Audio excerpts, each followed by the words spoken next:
Terima kasih Timbalan Yang di-Pertua dan seluruh ahli-ahli Dewan. Gombak ingin turut serta bersama-sama untuk dicatatkan dalam sejarah kali pertama untuk Dewan ini membahaskan laporan Ketua Audit Negara sebagai salah satu daripada kerangka reformasi yang telah dicadangkan oleh Tan Sri Speaker dan juga pasukan pengurusan Parlimen Malaysia.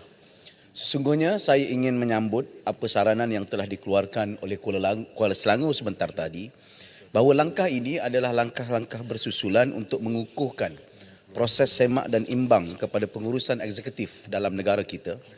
Di samping menjadikan seorang legislatif itu berfungsi sepanjang tahun, yang tidak hanya menunggu dalam tempoh 3 kali setahun untuk bersidang, menyemak perjalanan negara yang berlangsung selama 365 hari dan menyemak peruntukan keuangan yang berjumlah 300 bilion lebih. Dengan adanya jawatankuasa yang telah saya sadangkan, terima kasih kepada Parlimen yang telah menerima beberapa cadangan, dan juga dengan memarik dan juga mengemukakan pandangan terhadap laporan jawatankuasa audit ini, seterusnya kita akan bertindak di dalam jawatankuasa yang terbabit untuk menyemak dan meneliti termasuk dalam Public Account Committee dalam memastikan urus takbir dan juga perbelanjaan yang dilaksanakan itu benar-benar dilaksanakan dengan berkhemah dan tepat kepada sasaran. Ahli yang berhormat sekalian, saban tahun kita akan mendengar cerita dan juga skandal ataupun perkara-perkara yang janggal yang dilaporkan oleh Jabatan Audit Negara. Dan laporan ini telah keluar tiap-tiap tahun. Malahan setahun mungkin akan ada siri 1 dan siri 2 daripada laporan audit negara. Dengan mengekalkan tema dan ataupun mengekalkan momentum kepada kes-kes yang berlaku seperti yang kita baca ataupun yang disebutkan oleh sebahagian ahli Dewan ataupun yang pernah dikeluarkan oleh ahli-ahli Dewan dalam keadaan darurat dan dalam keadaan tidak darurat. Maknanya kita kena melihat aspek yang menyeluruh, bagaimana perbezaan dan juga bagaimana pengurusan untuk mengelakkan berlakunya ketirisan ataupun berlakunya kehilangan-kehilangan keuangan dan aktiviti-aktiviti yang mencurigakan tersebut. Semua sedia maklum, laporan audit negara bukanlah satu urusan untuk menghukum. Urusannya adalah untuk membetulkan kepada urus takbir dan tata kelola kepada pengurusan pentadbiran kerajaan. Ia bukan untuk meneropong apakah tugas penjawat awam dan juga keputusan-keputusan eksekutif. Tetapi juga ingin menyelihat meluruh. Tetapi setelah bertahun-tahun ia berlalu, kita masih mengesani masalah yang sama. Kita masih juga mendapat isu-isu yang sama. Dan dengan membahaskan pada hari ini, kita wajar untuk meningkatkan perbahasan kita bukan hanya soal peringkat jawatankuasa ataupun soal technicality, tetapi persoalan dasar. Dasar apa yang mampu kita gubah supaya ia tidak akan berulang kembali.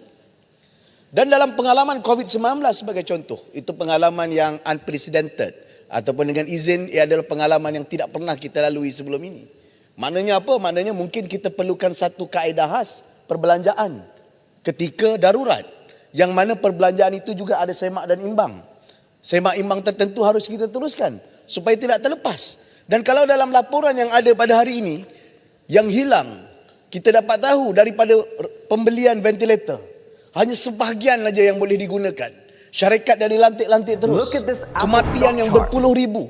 Kehilangan nyawa. Ramai yang masih lagi dapat long COVID akibat tidak dapat diurus dengan ventilator yang baik.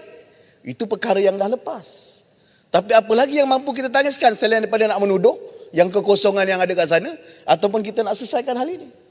Jadi yang berhormat sekalian, sebab itu saya rasa sangat kecewa bila barisan pembangkang seolah-olah mengelak dengan segala alasan untuk berbahas hal ini. Kerana ini untuk masa depan negara.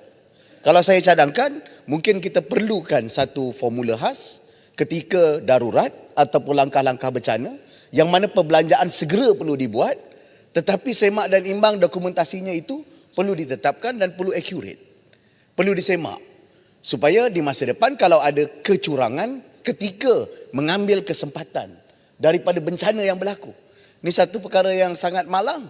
Di saat kita bencana, di saat kita berdepan dengan perang, di saat kita berdepan dengan situasi baru yang kita tidak pernah fikirkan, ada yang curang dan mengambil kesempatan. Amat malang kalau curang. Tetapi Ini perkara sebahagiannya dah lepas, sebahagiannya lagi kita belum sahkan. Sebagaimana saya sebut, laporan audit negara bukanlah satu wadah untuk kita menghukum. Tetapi terdapat benda-benda yang mencurigakan, terdapat benda-benda yang janggal, terdapat benda-benda yang asing. Perbelanjaan ventilator, saya rasa itu bukan hal baru. Itu ada hal yang biasa untuk sebuah hospital, untuk pengurusan kesihatan. Dalam frame yang lebih besar sekali lagi, bagaimana juga format kita dalam kesihatan. Tadi Bentong sebut sebagai contoh, adakah kita telah bersedia? Adakah kita hanya menumpukan persediaan kita kepada pengukuhan sektor hospital? Adakah kita tidak turut menumpukan kepada ventilasi di perumahan, ventilasi di kawasan dewan, ventilasi di kawasan perumahan pekerja yang menjadi sarang penyakit COVID dan sebagainya. Sebab itu saya percaya perbahasan yang nak dibawa ini masih lagi bersangkut paut dalam peringkat dasar dan sangat relevan untuk kita bahaskan di dalam Dewan Yang Mulia ataupun di Parlimen ini untuk kita melihat kerangka dan jajaran dasar. Ahli Muhammad yang saya kasih sekalian, perkara kedua yang mungkin disentuh juga adalah berkenaan dengan MySejahtera dengan penglibatan super admin yang telah memuat turun 3 juta maklumat penerima vaksin daripada aplikasi MySejahtera dengan penggunaan pelbagai IP. Ahli yang berhormat sekalian, saya pernah bangkitkan tentang keselamatan cyber dan juga berkenaan dengan data peribadi yang mungkin terdedah dan digunakan dalam pelbagai aktiviti-aktiviti yang kita tidak ingini. Antara aktiviti yang sangat jelas kita bahaskan dan kita pernah bincangkan adalah berkenaan dengan penipuan ataupun skamer yang berlaku di peringkat ataupun di dalam talian. Yang sekarang aktivitinya sangat-sangat lancar dan sangat-sangat aktif. Dan kita mendapat makluman, saya tak pasti, banyak kebocoran-kebocoran itu berpunca ataupun berpaksi dan berpengkalan daripada kebocoran di MySejahtera. Dan inilah satu perkara yang harus kita setkan dan bagaimana pula data-data ini dapat diprotek. Kita memang ada akta-akta ataupun undang-undang untuk melindungi data peribadi sebagai contoh.